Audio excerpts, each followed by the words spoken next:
Welcome to Academy of Scholarships and Transitions, where we discuss scholarship opportunities and life-changing principles that will help you break the limits of your comfort zone.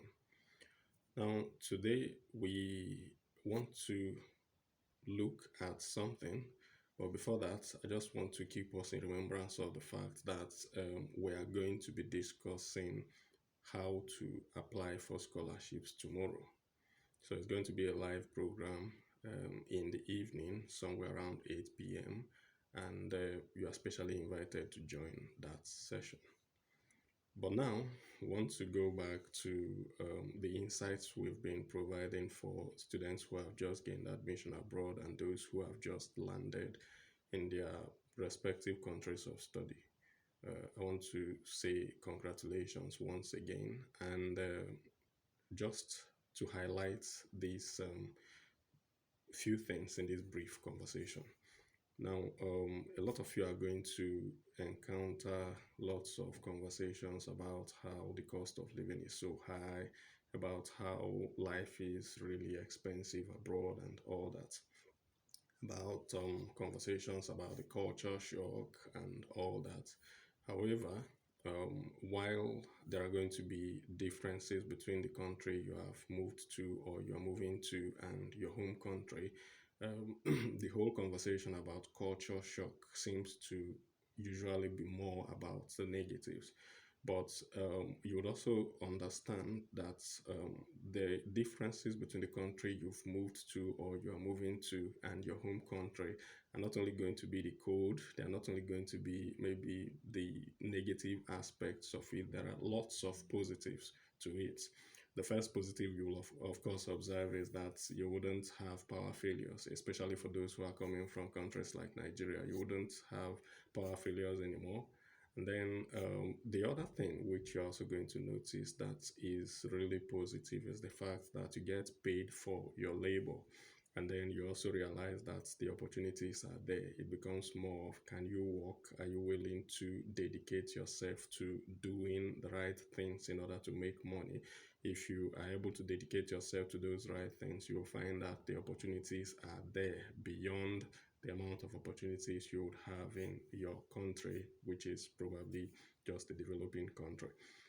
Now, but on the side of the cost of living, I want to mention that very often there are alternatives to very expensive things.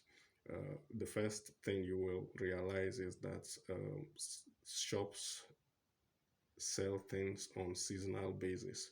So if you come to the UK, for instance, and to any other developed country, you'll find that materials which were sold at £50 at some point will somewhere down the line become maybe like £20. So the idea is you want to cut down on your number of impulsive buys. You don't want to just jump into the shops and make your buys like just buy on impulse. You can plan your purchases to fit into those discount periods, those sales periods, and usually it's they are not very difficult to figure out. And if you can't figure them out, just meet someone who has been in the city you've moved to, talk to them, and then you'll be able to know when these things are sold.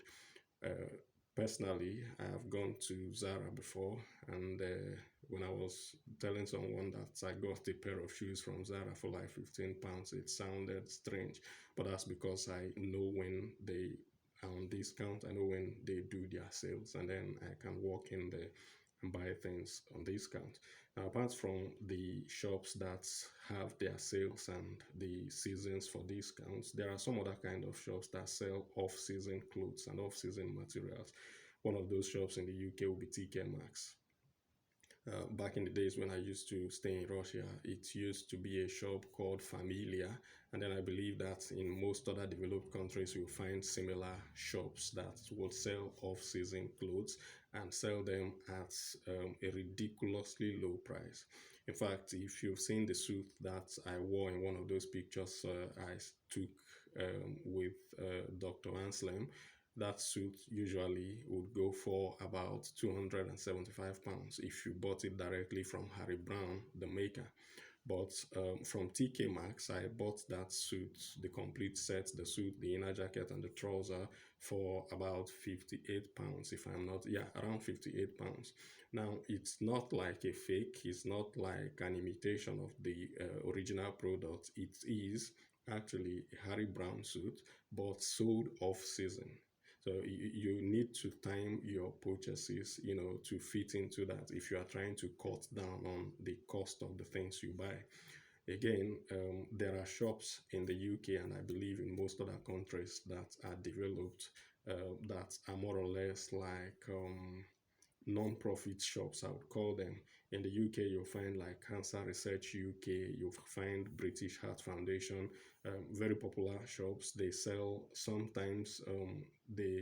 mostly fairly used items, right?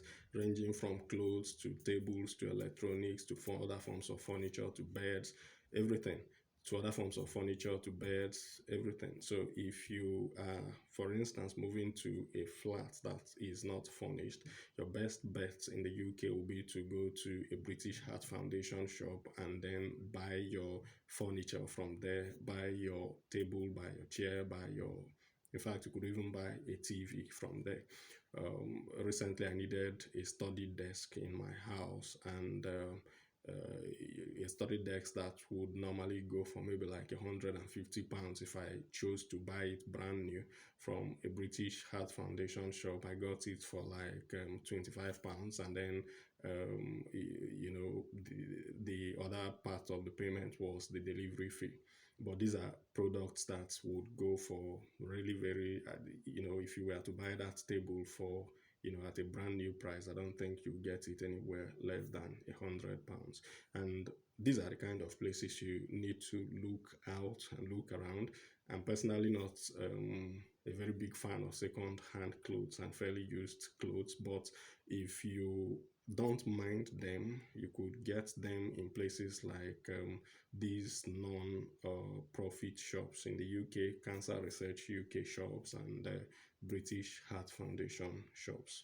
Now, the other component of that is about money that I would want to talk about is the fact that once you move to going to use the UK for instance as an example in this case because that's where I stay and that's where I understand very perfectly at the moment.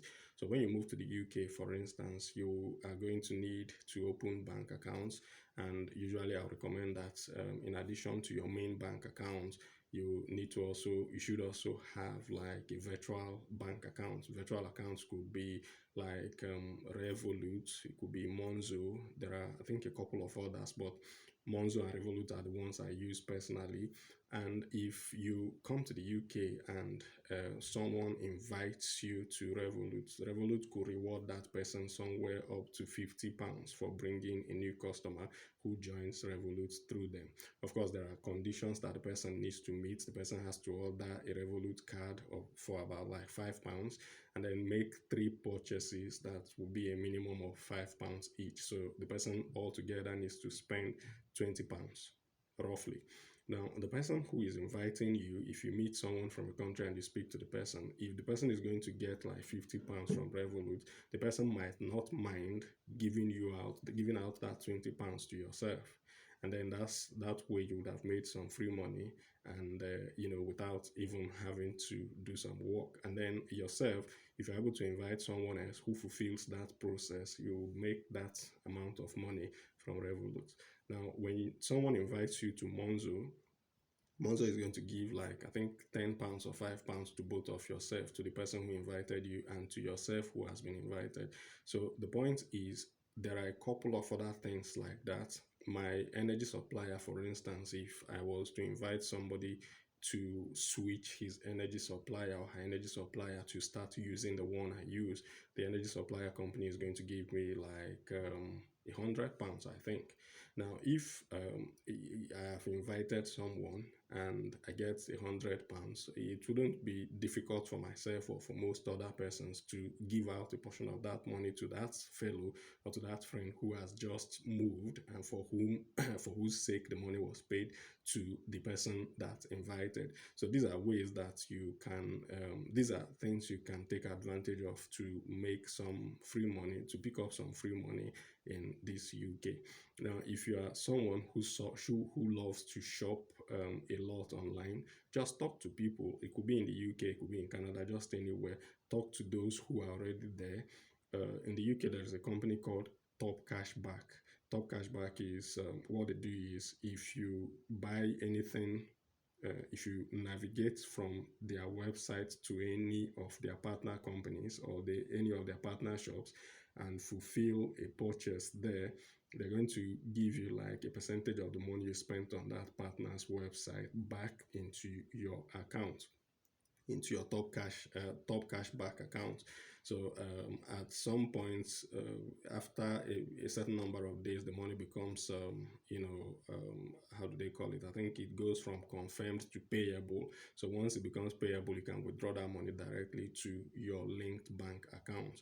So but this becomes more beneficial to those who do lots of online shopping. If you really shop a lot online, then top cashback should be something you consider if you are here in the United Kingdom. So I have mentioned how you can use the referral programs to pick up some money for yourself. And then in fact, when you start making money in the UK, there are apps that you use to send money back to Africa and maybe back to other Asian countries and to other continents of the world. Most of those apps would have like the same referral program where you invite someone and then you are rewarded for inviting the person, and the person is also rewarded for coming in through you. But the problem with most people is they jump into the country and then they want to do everything by themselves, independent. So that way you are missing out on very on useful money that you could have picked up just for free here and there, and they could add up to something. When my wife came to the UK, we there was up to like I think up to like £70 that was just free, free money that she was able to like get through these kind of things. Of course, not everybody is not going to give you 100% of the money through the referral program, but what I'm saying is even if you negotiate like a 50% or you discuss a 50% of the money with the person, most people will be willing to do it because after all, they've not done any work to win that money apart from just inviting you. If you need any of such things and you are in the UK, you could get in touch, we could talk, and I could give you more details. But regardless of the country you move to, try to identify these kind of opportunities and try to look into them. More of these conversations are going to be happening here, and after this period, we're going to switch fully to scholarships and discussing which of the scholarships you should be applying for, how you should be applying for them, what documents you need, and all of that. So if you have not followed this page up until this point, just click that follow button, click the subscription button on YouTube, follow us, subscribe, and engage with the things we do and help us reach other people. Thank you for joining, and have a very wonderful week. Bye bye.